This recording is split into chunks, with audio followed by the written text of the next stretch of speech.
El Capitán América del universo cinematográfico de Marvel, desde mi punto de vista, es el personaje que más evolución ha tenido. Incluso aunque es un personaje con altas y bajas, como todos los personajes de Marvel, es el personaje más desarrollado de este universo, así que en este video voy a explicar la historia y evolución del Capitán América. Quiero aclarar que me voy a basar únicamente en el cap de las películas, dejando completamente de lado los cómics. Sin más que decir, comencemos.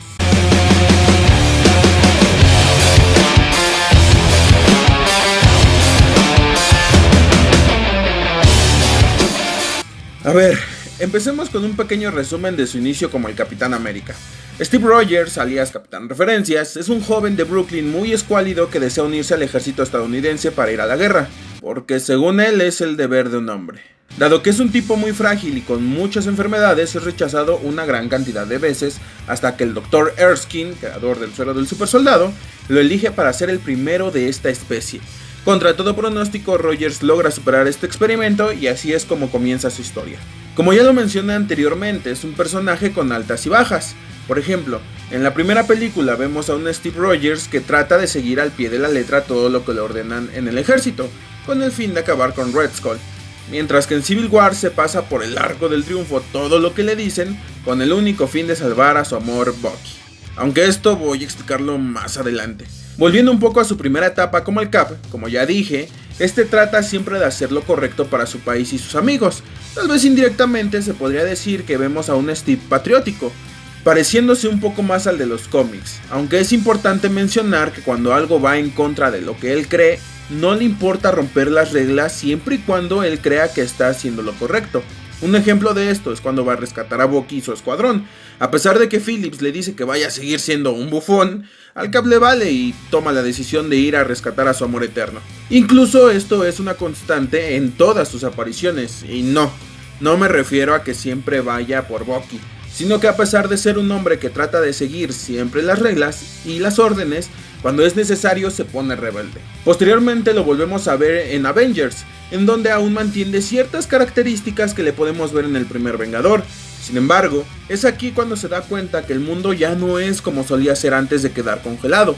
Durante la película de Avengers podemos ver a un Cap tal vez un poco indeciso en cuanto a seguir o no las órdenes al pie de la letra, o por lo contrario guiarse solo por sus convicciones. Sé que pareciera ser que es el mismo de antes, pero viéndolo de una forma más objetiva, es aquí donde empieza a cambiar su forma de pensar, y a su vez es en esta película en donde le empezamos a ver como el líder de los Vengadores. En El Soldado del Amor es cuando vemos a un capitán ya más maduro. Aquí podemos ver a un Steve ya más serio y que se guía más por sus ideales y convicciones que por lo que le digan. Prueba de ello es cuando le va a reclamar al negro favorito de todos que no se meta con sus misiones enviando agentes a hacer otras muy distintas, o cuando el mismo Nick lo lleva a la bahía de Inside y el capitán prácticamente le dice que no friegue, que cómo va a llenar de balazos a gente que aún no ha hecho nada, o casi al final cuando se nos altera y dice que no salvarán nada de S.H.I.E.L.D., que todo debe caer. Aquí es cuando nos damos cuenta que Steve, todo meco y bufón, prácticamente ha desaparecido, y vemos a un Capitán Referencias más imponente y seguro de lo que hace. En Avengers Age of Ultron podemos ver a un Cap ya consolidado. Quiero abrir un paréntesis para decir que en las películas de los Vengadores es muy difícil ver un progreso no solo del Cap, sino de todos los personajes en general, dado que al ser películas con muchos personajes es muy difícil darle un desarrollo tan avanzado a uno en específico, pero a grosso modo se podría decir que Rogers se mantiene como el que vimos en El Soldado del Amor. Incluso se podría decir que se nota más su interés por el bien común de todos. A su vez es precisamente aquí donde queda claro que él es el líder de los Vengadores, y la respuesta es simple, el mismo Tony Stark es quien dice que él es el jefe. Ahora sí, Civil War. Creo que es aquí donde las cosas se desvían un poco, ya que en sí la trama de Civil War puede llegar a ser un tanto confusa. Por un lado tenemos que el conflicto empieza porque el Cap y otros personajes no quieren firmar los acuerdos de Sokovia, mientras que Tony y compañía sí. Ahora bien, por otro lado tenemos que ese conflicto se inicia porque Rogers, al no querer que atrapen a Jesus, se empieza a pelear con todo mundo.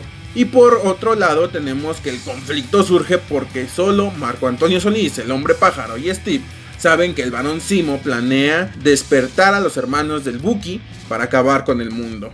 ¿Qué? A ver, vayamos por partes. Es cierto que la trama tiene parte de estas tres cosas, así que para no hacerlo más confuso de lo que ya suena, se podría decir que Steve se mantiene en su papel de hombre de ideales, ya que para él, poner a los Vengadores a disposición del gobierno es firmar su sentencia de muerte, y de hecho el tipo lo argumenta muy bien al decir que ¿qué pasaría si tienen que ir a un lugar y no los dejan, o si por el contrario tienen que ir a un lugar donde no quieren ir? Y se mantiene firme al decir que el mundo sigue mejor con ellos como una organización independiente. Y es muy cierto, como el mismo Cap lo dice, al final su fe está enfocada en las personas, en este caso en los Vengadores, además de mencionar que ellos deben de hacerse responsables de lo que hacen y no buscar quienes les solucionen los problemas, cosa que no hace Tony, el cual la verdad accede a firmar los acuerdos solo por el sentimiento de culpa que le mete esta señora al inicio de la película. Ya en Avengers Infinity War vemos a un Steve aún más imponente y ¿cómo no? Miren esa barba de macho alfa, por Dios.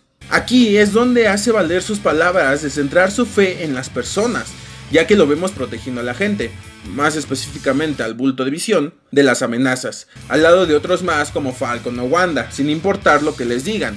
Él solo sigue sus convicciones, ya no le importa lo que crean de él solo hace lo que es correcto y creo que hasta ahora no ha fallado en eso. Siempre que hace algo en contra de lo que los otros le digan, le salen bien las cosas.